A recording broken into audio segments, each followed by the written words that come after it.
Hey everybody, welcome back to an all-new episode of 10 to Life with me, Annie Elise. Thank you for joining me today. I don't know. I'm kind of indifferent about today's case because it's one that just doesn't hit. It doesn't sit right. It's one that's really bugging me. So I am kind of actually looking forward to talking about it with you guys. For me, I always find it pretty cathartic to jump on the mic, talk about these cases with you guys. So I don't know. Weirdest intro ever, right? Hi. Let me start that over, guys. Sorry.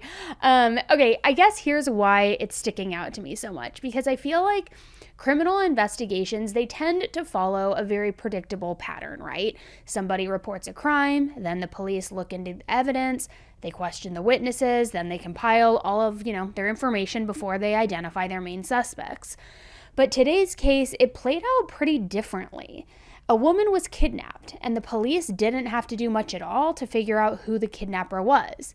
In fact, the victim called 911 herself while her abduction was in progress. And a bunch of other witnesses also called 911, and they all said exactly who took her, what kind of vehicle they were in, where they were, everything. So from there, the dispatchers could follow each beat of the crime as it happened, just in real time, pretty seamlessly, right? But somehow, this information never made it to actual police officers, which led to a very tragic outcome. It's truly a bizarre case, and even now as I'm telling it, I have to wonder, what went wrong? How did it happen? How did nobody do what they had to do to save this woman? It's a long story. It's a wild story. So let's get right into it.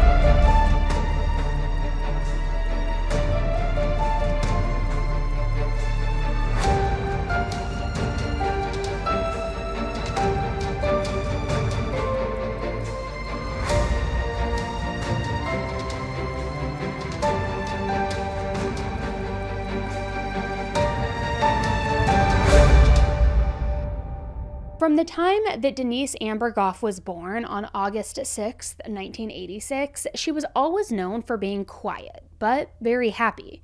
She was shy, she loved to read, did well in school, and she was especially good at math. Now, during her senior year of high school, she met a boy named Nathan Lee. Nathan was 2 years older than Denise, meaning he had already graduated high school. But in fairness, their age gap, it wasn't enormous. It wasn't anything crazy, just he was out of school.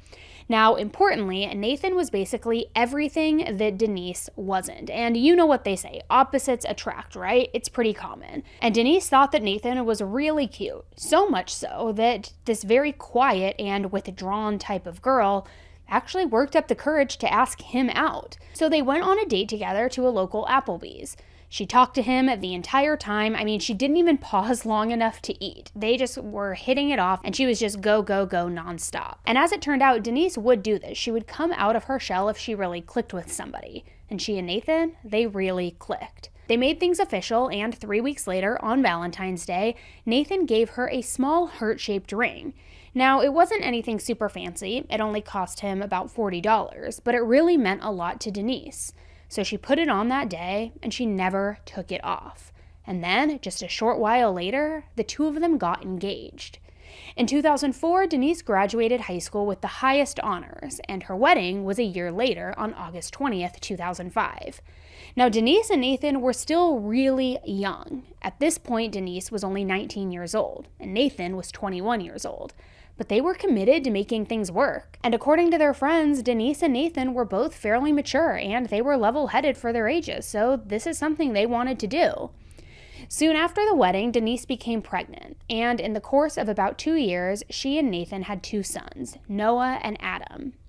Since they were such a young couple with 2 small children, as I'm sure you can imagine, money was pretty tight. So Denise put her college plans on hold so that she could be a stay-at-home mom. She also didn't seem to mind because motherhood was her top priority. Meanwhile, Nathan was the sole breadwinner, and he worked 3 different jobs to make ends meet.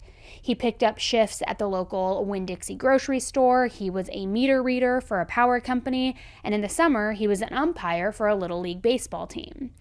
But that setup didn't last forever, and the family eventually moved to Northport, Florida, where they rented a brand new house.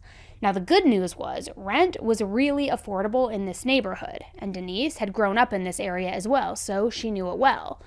The problem was Denise's parents, Rick and Sue, were not happy with this move. I mean, they were not thrilled, to say the least.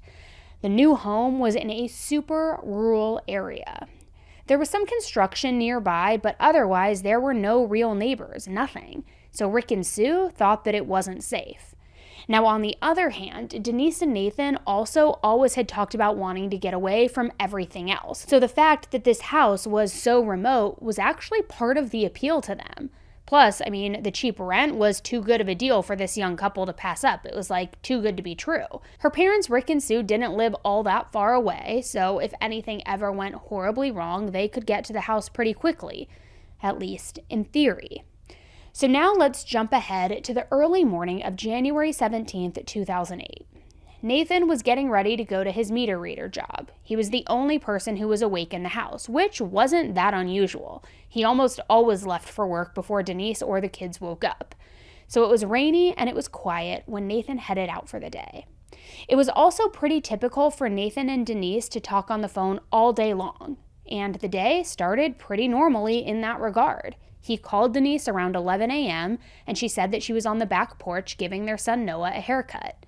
They talked for a little while longer, and Nathan asked Denise to open up the windows. See, it was a pretty cool day, and this was going to help them avoid turning on the AC and running up the energy bill. But Denise was already one step ahead of him. She said she already opened the windows, they were already up, they had been open since she woke up that day. She was already 10 steps ahead. At the time, the conversation honestly felt pretty unremarkable, the sort of thing that they'd both go on to forget about completely. That is, if it wasn't for what happened later on that day. Denise and Nathan told each other goodbye, and Nathan promised that he would call back again later in the day. Then, at 3 o'clock that afternoon, Nathan was leaving work when he decided to call Denise again, as he had promised. It had now been 4 hours since the last time that they spoke. But this time around, she didn't answer. Which, okay, fine, maybe she was busy, or maybe she was in the bathroom or something like that. Sometimes people aren't by their phones ready to pick up at any moment. So Nathan waited for a few minutes, and then he tried again. But once more, Denise didn't answer. Now this was weirder, and Nathan started getting more aggressive about calling. He dialed Denise's number 8 times during his drive home, which, for the record, was only a 25-minute drive. But she didn't pick up at any point. So he turned onto their street, and the house came into view, and this only made him even more nervous. He noticed right away that all of the windows were closed, which stuck out to him after that earlier conversation, because remember, Denise said that she had opened up all of the windows. Her car was also in the driveway. The front doors were locked, and when Nathan went inside the house, he found her car keys, her purse, and her cell phone. There were no signs of a struggle or forced entry, and nothing was broken. I mean, all was pretty normal, except he couldn't find Denise. Plus, the house, it was pretty warm from the windows being closed and the air conditioner being left off. They also weren't locked. So Nathan thought that it looked like someone had pushed them down before leaving in a rush. Some of Denise's clothing was laid out, and Nathan thought that it looked like maybe she was going to change, maybe after taking a shower. You know how you'll lay something out on your bed or on a chair, and then when you get out of the shower, you'll throw it on. But it looked as though somebody must have interrupted her from this. The good news was their children, Noah and Adam, were in their room, but they were both in the same crib, and they also both had soiled diapers. Other than that, they were fine, but Denise would not have left them like this. It was wildly out of character. Like I said before, she was a great mom. She would never have left a 2-year-old and a 6-month-old home alone. Never. So this was all just confirmation for Nathan that something was seriously wrong here. He called Denise's mom, but she said that she hadn't heard anything either. And this was the last straw for Nathan, so he called 911. Northport Emergency? Yes, I'm at 7912 Latour Avenue. I just got home from work, and my wife, I can't find her. My kids were in the house, and I don't know where she is. I've looked every single place. He told the operator that he couldn't find Denise, even after he scoured the entire house. And basically he said everything that I have covered so far. So when he was done talking to the operator, Nathan called Denise's father, Rick. Now, Rick was a police sergeant with 25 years of experience with the Charlotte County Police Department. So Nathan knew that Rick would know exactly what to do in this situation. Coincidentally, Rick had also been trying to get in touch with Denise that day. He had called her earlier to see if she wanted to come over for dinner, and when she didn't answer, he left a voicemail. So now, when Rick saw Nathan's name on the caller ID, he figured that he was calling to talk about their dinner plans. So he answered by saying, "Hey, do you want to come over and eat?" But Nathan said, "No, Denise is missing." Rick didn't quite understand what Nathan meant, and he asked him to explain. So Nathan then went through the entire story. From there, Rick knew how to get in contact with the right people. He called everybody he knew, and he told them what had happened. But he also gave his colleagues some very strange instructions. He said that nobody should look into Nathan. Now, supposedly, he had a good reason for this. He knew that when a woman goes missing, most of the time, the boyfriend, the husband, the ex, they're responsible. But Rick was also 100% sure that Nathan would never hurt Denise. His whole family also agreed with his assessment in this. So in his mind, it just made sense to tell the other police officers, hey, don't even waste your time looking at Nathan. Somebody else had to be responsible for this. Don't even waste time, resources, energy, focus elsewhere. Now, I have to be honest, I don't love the way that Rick was directing the investigation away from Nathan, but it also was really crucial for him to make sure that nobody was wasting those precious early hours and resources after her disappearance. We know that the first 48 hours are crucial because that's when witnesses' memories are the freshest and the physical evidence hasn't been washed away or hidden yet. And of course, if Denise was hurt or if she needed immediate help, it would do her no good for the police to waste their time questioning her husband. So Rick told police officers that Denise had probably been kidnapped, and he instructed that they needed to get helicopters, search dogs, all of these things to the area immediately. He even called a journalist that he knew so that the media could spread the word of Denise's disappearance. So pretty soon, officers from the Northport Police Department arrived to the family's home. Like Nathan, they didn't find anything suspicious about the house. It was eerie, though, how there was no sign that anybody had broken in or done anything violent, and it was really hard to tell anything, really. The two boys were at home when Denise went missing, but they were too young to give the police any information. I mean, we're talking about a 2-year-old and a 6-month-old here, right? So with no obvious leads, the detective's next move was to ignore Rick's advice, and it was to question Nathan. Question him about their marriage, about things like how often they got into arguments, whether or not he thought that they were in a good place. Pretty standard, right? So the conversation was going on when Denise's parents arrived, and they were instantly frustrated by this conversation. I mean, Rick in particular. He was thinking, hey, didn't I tell you explicitly not to do this? Why are we wasting our time with Nathan when we could be out looking for Denise? So, at his insisting and prodding, the police then searched the neighborhood and started talking to the neighbors. They knocked on one door and a teenager named Jennifer answered. Her house was just one house over from Denise and Nathan's, and it had a big window that was facing the street. Jennifer said that during the afternoon she was watching TV when she noticed a very strange car going up and down the road. Now, when I say it was strange, I don't mean it was unfamiliar. Jennifer wouldn't even have any way of knowing if a car belonged on the street or not. She didn't live there. She was actually just visiting relatives at the time, and that's why she was in the house. But she said that the car was, and this is a direct quote, creeping up and down my road, going very slow. So she watched it kind of scoot up and down the street 4 or 5 times. Then she decided to walk out and talk to this driver. She figured, okay, maybe they're lost, maybe they need directions. And that's when Jennifer made eye contact with the driver. He was a heavy-set white man with light-colored hair.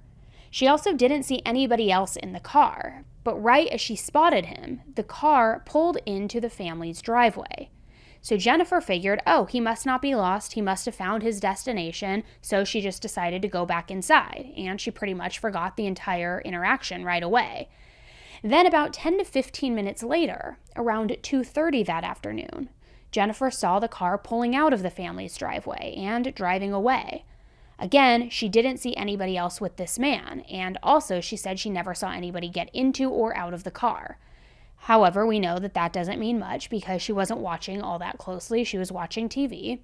So the officers got a description of the car, and Jennifer says that it was a 90s Camaro, that it was green, it had a black car, like bra type thing on the front, and that's the word for those like black bands across the front bumper, and it protects it from things like bugs, debris, all that kind of stuff. So with that description, the police sent out a BOLO, a be on the lookout. It's another term for an all points bulletin, and it's basically a way for the police to be like, hey, there's a crime in progress, it's dangerous, if you see anything fitting this description, you better call it in right away, stay away, it's dangerous, whatever that might be. So in this case, the BOLO was for the green car, but departments can also issue them for people of interest or anything else that's super high priority. So it went out to all of the nearby police departments and also to the highway patrol, but it didn't go out to every department, which I will get into later. So at 6:14 p.m., which was about an hour and a half after Denise was reported as missing, the Sarasota 911 call center received a call from a very, very upset woman.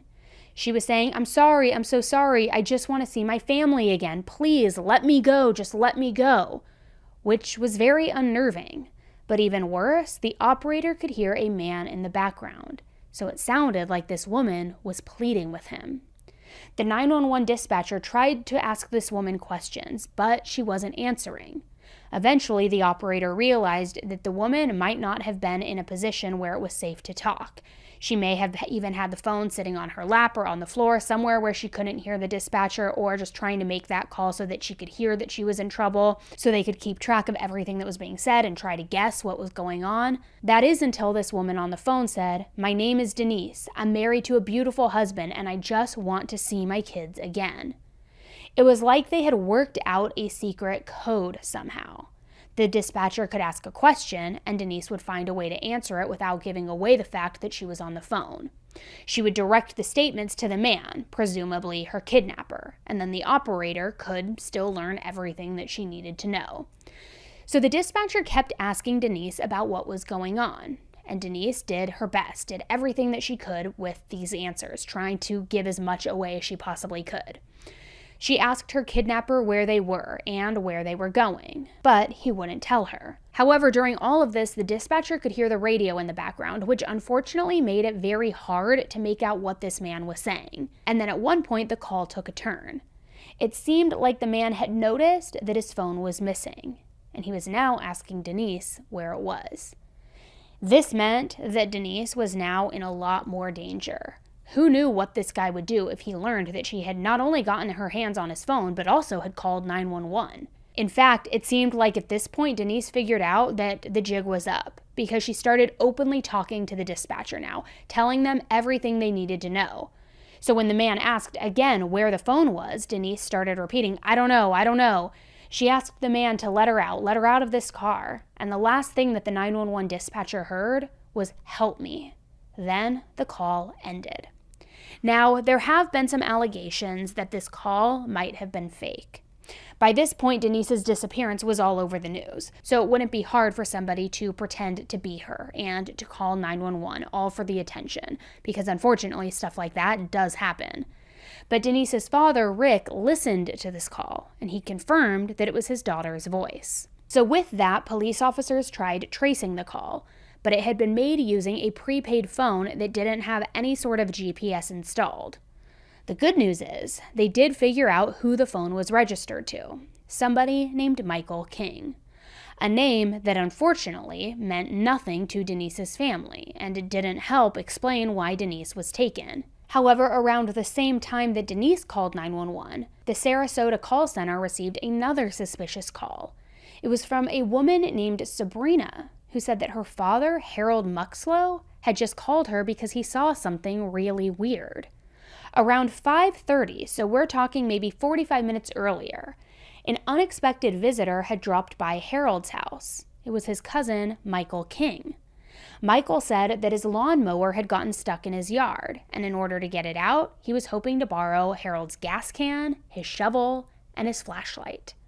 Harold said that he was happy to help, and they gathered up the items, and then Michael went to put them in his car. Then, when Harold turned around to go back inside, he said he heard a woman scream, "Call the cops." Now at that moment, Harold wasn't looking at Michael. He was about to walk inside the house.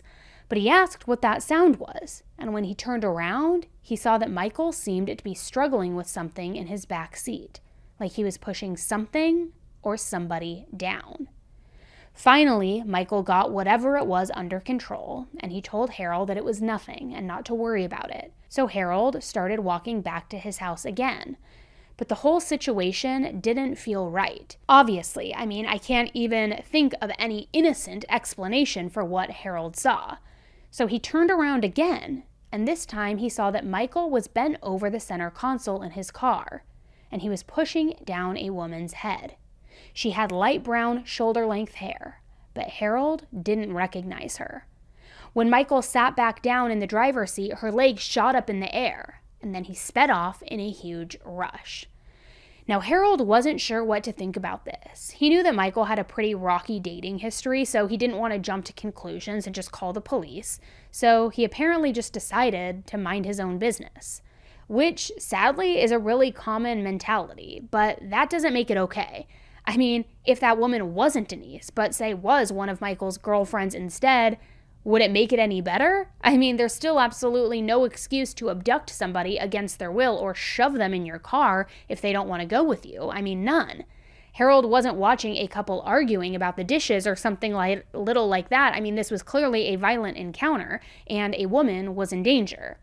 So I will say this right now. I don't care what anybody's relationship history is. If you think you are witnessing a kidnapping or a domestic dispute, call the police. But I will say this, to Harold's credit, he decided not to let things end there.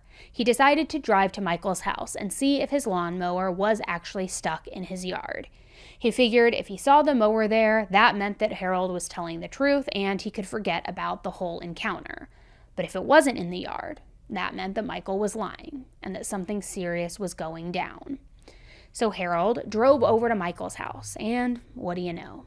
There was no lawnmower in his yard. And yet Harold still didn't call 911 because he said he didn't want to jump to conclusions. Now, personally, I don't want to keep harping on this, but I really don't know what he means by jumping to conclusions when it was pretty obvious what was going on here and that something was afoot. But either way, instead of dialing 911, Harold called his daughter Sabrina. And then after Harold told Sabrina everything that had happened, Sabrina said he absolutely needed to call 911. He needed to call and report this right away. There was something clearly wrong here. Harold actually even tried to argue with her about this, though. And I gotta say, what is this guy's deal? Everybody's telling you the writing is on the wall. So Sabrina hung up on him, and she called the dispatcher herself. And the girl came got out of the car, and my dad's cousin went and put her back in the car, and when she got out. Okay, where's your dad's house? It's in Northport. Where would he be going with this female? He came over to my dad's house, borrowed a shovel, a gas tank, and something else. Okay, we've been looking for this female. You are just so wonderful to call us and give us this information. Okay? Yeah. Not only did she say everything that Harold had told her, but she also explained who Michael was and where he lived. The 911 operator told Sabrina, "You are so wonderful to call and give us this information. Thank you." And then the two of them hung up. So at this point, two people had called 911 about Denise's disappearance, one being Denise herself and one being Sabrina. The police had the kidnapper's name, where he lived, and a description of his car. But the calls didn't stop there, because at 6:30 p.m., a woman named Jane Kowalski also connected with 911, and she stayed on the line for about 9 minutes. However, and this is important, Jane's call was routed to the Charlotte County Emergency Dispatch, not Sarasota County, like the previous calls. Northport is really close to the Sarasota/Charlotte County lines, and Jane at the time was driving on Highway 41. She had just crossed the border, which is why her call now went to this other dispatch center. So at the start of the call, Jane said that she was at a stoplight, and she could hear screaming coming from the car next to her. She said it sounded like a terrified child, and that it was so bad that Jane knew that this wasn't an ordinary tantrum or anything like that. She thought that a little kid was being kidnapped in this moment, or something else really horrible was happening in that car, and she described this car as a blue Camaro. Jane also said that while she was stopped next to the car, she looked over, made eye contact with the driver, and she saw a small hand reach up and bang on the passenger side window. She said that when the light turned green, she didn't move in hopes that the car would drive in front of her and she could get the license plate. But apparently, the Camaro driver knew what she was doing, and he didn't move either. So eventually, people started honking, so Jane pulled forward a bit, and then the Camaro switched lanes, moving behind her. Now in Florida, cars aren't required to have front license plates, so there was nothing that Jane could see. 911, where's your emergency? Well, I'm on 41 going south, and I'm going to do a cross street right now. I'm on Chamberlain. I just crossed Chamberlain. I'm on 41 going south. And I was at a stoplight, and a man pulled up next to me, and there was a child screaming in the car. Not a happy... What kind of vehicle was he in? It's a blue Camaro, in the 90s or early 2000s or something. He's going to turn left on Toledo Blade. He's turning left right now. Do you want me to turn? Try to follow him, or... Okay. Does he want her to follow him? Okay, can you turn? Oh. He just turned on Toledo Blade. I don't know if I can catch up. There's a bunch of traffic and I can't get over. She stayed on the phone with 911 and kept driving, hoping that she could switch lanes and get that license plate. But the Camaro took a sharp left on Toledo Blade Boulevard, headed toward the I-75 on-ramp. So that's when she hung up after following the Camaro, and she narrated the entire trip for the 911 dispatcher for 9 minutes. So clearly, Jane didn't get all of the facts right. The kidnapping victim wasn't a child, it was Denise. The car wasn't blue, it was the same green car that Jennifer had seen earlier. But luckily, even with all of those little mistakes, the 911 operator figured out what was going on right away. She even stood up during the call, really excited, and shouted, "It's about the vehicle that they're looking for." But for reasons that absolutely defy explanation, the 911 operator didn't write the information in her call log until later. So the patrol officers in the area didn't get any timely updates about the car's location or its description while Jane was on the phone with them. They also never received the Bolo description. Apparently, there was one specific person who was in charge of receiving and distributing those notices for the county, and they were home for the day. So this was an absolutely wild series of missteps, guys. I mean, the police literally should have had all of the information that they needed right at their fingerprints, but a few key people failed to share it. So instead, the Charlotte County police officers don't know what car they're looking for or where they should even be looking for it. Now, what makes this even worse is that Michael King passed multiple police officers while Jane was on the phone with 911. So if the operator had immediately filled out that call log, they could have pulled Michael over. Instead, 4 minutes passed between the time that Jane hung up the phone and when the updated information went out. Since she was on the line with the operator for 9 minutes, that means that there were 12 whole minutes that went by between the time that Jane first called to when any police officers were able to do anything with that information. Right afterward, the 911 operator's shift ended, and in the shuffle of people heading home and other people coming in, Jane's phone call basically got forgotten about. In Sarasota County, the Northport Police Department didn't hear anything about the report until the next day. And in the meanwhile, yet another phone call about Denise's kidnapping went through to Sarasota County at 6:50 p.m. This caller said he wanted to be anonymous, but we now know that it was Harold Muxlow. I guess that he finally felt bad about not reporting the kidnapping earlier, and maybe he realized that his daughter had already shared information with the authorities, so there was no point in keeping the details to himself anymore. I don't know. Even so, Harold was very vague during the call and refused to use the word kidnapping or anything similar. The most that he would say, and this was very hesitantly, was that he wasn't, quote, sure what is happening, but it seems like somebody was taken. So pretty soon after he gave that tiny dribble of information, he said it happened in the Northport area. And then he hung up the phone. So to recap, since Nathan came home in the afternoon, a total of 5 911 calls were made about Denise's disappearance. The investigators had the kidnapper's name, his address, the make and model of his car, and at certain times, his exact location, all while Denise was still in the car. As if that wasn't enough, there was a massive search underway. Volunteers were scouring the Northport area, helicopters were filling the sky, and search and rescue dogs were trying to track her down. But somehow, in spite of all of that, nobody could find her. Some police officers did go to Michael's home, but they had to wait on a search warrant. When they finally got it, his car wasn't around, but the investigators thought that they could hear voices coming from inside the house. They went inside and found that there was a TV on, but nobody was home. Those voices were just from the television. And weirdly, besides the TV, the house was almost completely empty. There was hardly any furniture. The dining room had multiple mirrors on the wall, but also some empty hooks. Like at one point there was one more mirror and somebody had taken it down. And that missing mirror was then propped up against a wall in the master bedroom, facing a Winnie the Pooh blanket, pillows, and a yellow blanket that was covering a window. There were also pieces of duct tape in that same bedroom, and they all had long, light brown hairs stuck to them, the same color as Denise's hair. Plus, the detectives found both blood and semen on that Winnie the Pooh blanket, and they didn't come from the same person. In fact, later on, the police ran the DNA, and it said that the hair and the blood were Denise's.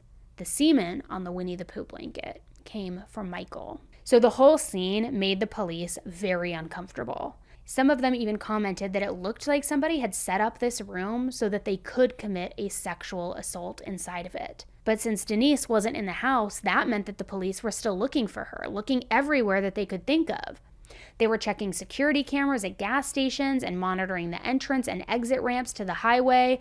Some officers even conducted random traffic stops to inspect people's vehicles. 2 officers were stationed on Toledo Blade Boulevard, which was the last street where Jane saw Michael before he got onto I-70. So they figured that maybe whenever he got off the freeway, they might come this way again. So at 9:10 p.m., which was about 5 hours after Denise had been reported missing, a green Camaro exited I-75, pulling onto Toledo Blade Boulevard. The officers pulled it over, and one of them drew his gun out before yelling at Michael to get out of the car. But Michael refused. They were like that for a while, at a standstill, and then finally the officer threatened to shoot Michael. And that is when he pushed the door open and surrendered. Now, it's worth mentioning that he was soaking wet from the waist down for whatever reason, and his shoes were also caked with mud. The officers handcuffed Michael, and they checked his car. But Denise wasn't there. The good news is they did find a phone with the battery and SIM card removed, plus a dirt-caked shovel, a packet of baby wipes, a wooden bed railing, and a 5-gallon gas can. That was all along the passenger side, along with the battery that Michael had pulled out of his phone. In the back seat, they saw a handprint on the window, a yellow blanket, a heart-shaped ring, and strands of long brown hair. And these were full strands of hair, meaning that they didn't just come out naturally. Somebody had to have yanked out this hair from the root. The top theory was that Denise did this to herself, so that the police could find all of these belongings, her precious heart ring, and they would be able to identify her, as if she was leaving clues so that people would know that she was in the car. There were also even more pieces of hair and blood spatter on the car's spoiler. Plus, there was another unidentified sticky substance. So the officers took Michael in for questioning, and all he would say was that he wanted a lawyer. At one point, they even brought in his cousin Harold to see if Michael would talk to him. Michael did end up chatting with Harold, but he told his cousin this absolutely wild and wildly improbable story. According to Michael, somebody had hijacked his car and then blindfolded him. So he had no way of knowing what was going on when the hijackers also grabbed Denise and then dumped her at a location that he couldn't identify, again, because of the blindfold. Michael even took the police to the scene of this alleged hijacking. But of course, they couldn't find a single shred of evidence to corroborate Michael's story. Obviously, nobody believed a word of what Michael was saying, so he stayed in jail while the search for Denise just continued. By this point, police knew that the odds of finding her alive were very, very low. But Denise's loved ones wanted to keep hope alive, and they turned out in droves. I mean, they were looking for her on foot, by car, on horseback. Some people even hopped into kayaks and into boats, and they were checking out the local swamps. Eventually, authorities surveyed an abandoned construction site in Northport. The area was very rural. Sorry, I hate that word, guys. I never can say it right. But a worker had noticed a patch of dirt that looked like it had been disturbed recently. So the investigators started digging there.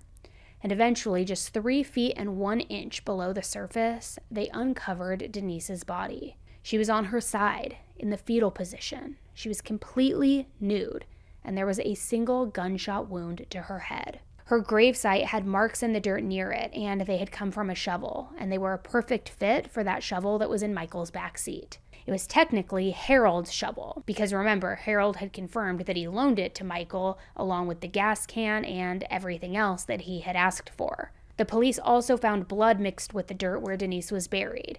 They found a 9mm shell casing as well, and after some searching, they also located Denise's shirt and a pair of her husband Nathan's boxer shorts, because she usually wore Nathan's boxers when it was hot outside, including on the morning of her disappearance. During Denise's autopsy, the medical examiner determined that she died from the gunshot wound to her head, and it seemed pretty self-explanatory. But she didn't die right away. The bullet hit her just over the right eye, making it explode. Now, I know that's not actually worse than murder, but this detail just gets me. I don't know, something about her eyes bursting, it just horrifies me, and it just makes me so scared and so heartbroken for Denise. Her ocular fluid, which is that gel-like substance in your eye, that actually was that weird sticky goo that the police found on the front of Michael's car, that unidentified substance. She also had defensive wounds and other injuries that were consistent with a sexual assault. So needless to say, there was an abundance of physical evidence tying Michael to Denise's murder. But there was one key item that the officials were never able to locate, and that was the murder weapon. Still, they had enough to build out a timeline of exactly what happened and when. The police learned that around noon on the day of Denise's disappearance, Michael had visited a gun range with his friend Robert Salvador. Robert told the investigators that they were at the range for about an hour. Michael practiced with 3 different guns: his own 9mm, Robert's 9mm, and Robert's .22 caliber handgun. In addition to using Robert's firearm, Michael also borrowed Robert's ammunition. Robert thought that by the time that they left, they had used up all of the bullets, but he wasn't sure. Before he drove away, Robert saw Michael stash his gun under his passenger seat, which is where he usually kept it. Now, there was nothing too suspicious about any of this, but for whatever reason, after he left the gun range, Michael broke into Denise's home through an open window, took Denise to his house, assaulted her, killed her, and then finally buried her body. The police couldn't figure out why, though. Why commit these horrible crimes in the first place, and what made him choose Denise as a victim? The answer to these questions may have lied in his history. Michael was born in 1971 and grew up in Michigan. When he was young, he suffered from a very bad head injury in a sledding accident. Afterward, he also had all of these terrible headaches, even for years afterwards. Even worse, his family said that his personality changed a lot. He also started struggling in school. So much so that he had to repeat the first grade because he couldn't write the alphabet. Most alarming of all, Michael also became super impulsive. One time when he was 13 years old, Michael read a comic strip sequence involving a bow and arrow, and he decided to reenact it. But Michael wasn't careful, and he didn't know what he was doing, so much so that he almost fatally shot his brother. Another time when he was 17 years old, Michael saw the movie Texas Chainsaw Massacre, and he went out and he bought a chainsaw so that he could chase his family around with it. I mean, obviously this was disturbing on its own, but his relatives thought that it was especially creepy that his face was completely blank while he ran after them, like he didn't even care that they were terrified of him. Eventually, honestly I don't know how, Michael got married and had 2 children. But in March of 2001, his wife walked out on him. He came home and she was just gone.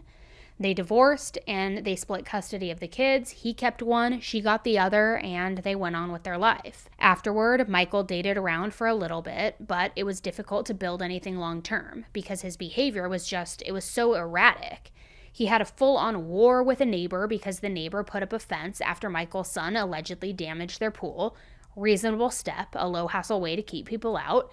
Except Michael absolutely flipped his lid about this. He keyed the neighbors' cars, he slashed their tires, he poured battery acid on their pool cage, and he also threw eggs at them. I mean, wild stuff. The neighbors filed police reports, but Michael obviously denied everything, and the police ended up doing nothing about it. The other people on Michael's block said that he made his tires squeal on purpose just so that he could be noisy, so that he could bother everybody on the street, just all this like low-grade jerk type stuff. However, none of that indicated that he was dangerous to be around. Except there were also reports that Michael looked in people's windows at night and also was a flasher himself. Then, about 6 months before Denise's murder, in June of 2007, he suddenly quit his job, which he had held for 4 years before. He didn't have anything else lined up, he didn't have any sort of steady line of income, and pretty soon he was defaulting on all of his bills, and he was in danger of losing his house. So obviously this was a stressful situation, so it might not be that surprising that Michael's behavior became even weirder around this time. He was confused all the time and just very paranoid. So it really does sound like this was the perfect collision of factors. Michael's head injury, his increasingly aggressive behavior, the stress related to his divorce, his finances.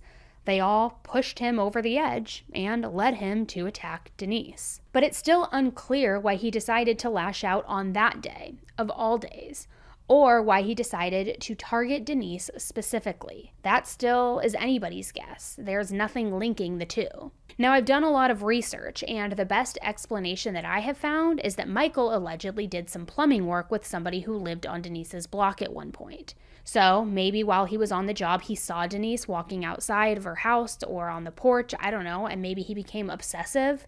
I don't know, this is all speculation, and even that story about Michael working on her street has not been confirmed. The other explanation, and this is the one that the police went with, is that Michael was just driving up and down the street until he saw that the family's windows were open. He didn't even know for sure who Denise was or that she was home. He just took the opportunity that was in front of him. A crime of opportunity. Regardless of why he did it, it was painfully obvious that Michael was guilty as hell. I mean, completely guilty.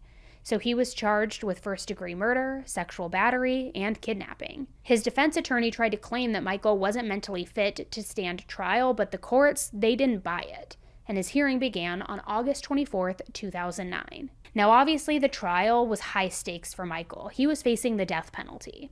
So his lawyers pulled out all of the stops, bringing in a psychiatrist who interpreted a brain scan and said that Michael's frontal lobe was damaged, and this is the part of the brain that deals with decision-making and impulse control. He also said that Michael's IQ test results suggested that he had an intellectual disability.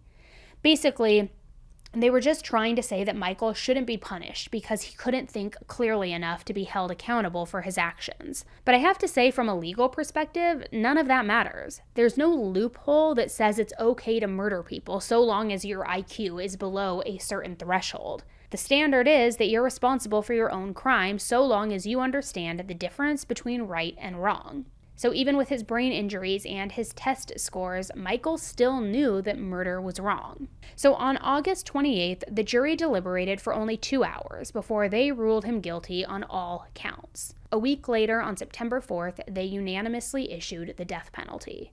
Michael tried to appeal his sentence, but he was denied, and he still is sitting on death row today. But even though Michael is behind bars, there's still a huge issue with this case that hasn't been resolved. Namely, that the Charlotte County Emergency Dispatch seriously mishandled the kidnapping. It's all of those issues that I touched on before. Every step of the way, the authorities were completely just like flopping and fumbling this bolo and the 911 dispatcher's report. Just one or two little changes, a couple of decisions that went another way, and the police should have been able to catch Michael in time to save Denise. Her father, Rick, really struggled with how badly the entire case went. Before Denise's disappearance, he worked for the Charlotte County Police Department for over 25 years. He knew how the case should have gone. And in a press conference, he called them out for botching everything. Their incompetence cost Denise her life, even after she almost miraculously got her hands on Michael's phone and called 911. She even pulled out her own hairs, dropped her ring, also the investigators would have a trail to follow. But none of that did her any good. The Charlotte County Police Department has never apologized to Denise's family either. Their sheriff actually argued that they couldn't have done anything any differently, which, hi, I'm not a professional, but I can think of a couple of things that could have changed up a little bit, and I'm sure all of you guys can too. And so can all of those other different 911 dispatchers who were involved in the case. The person who spoke to Denise herself ended up feeling so traumatized after everything, so much so that she quit and moved back to Iowa to be with their family. The operator who talked to Jane, the person who took so long to enter all of the information into that call log, she asked for a voluntary demotion to a desk clerk position. Even though she had 15 years of experience, she didn't want to take any more calls. 4 more 911 operators also had to undergo more training, and 2 of them were temporarily suspended. So you're telling me there's nothing more you could have done? I don't think so. Clearly, there was evidence that they mishandled this case, and that's why there were demotions, suspensions, things like that. Then in 2008, 4 months after Denise's death, Florida passed the Denise Amber Lee Act, which requires new 911 operators to get at least 232 hours of training before they can officially start working. Nathan and Denise's parents eventually sued Charlotte County 911, winning $1.25 million.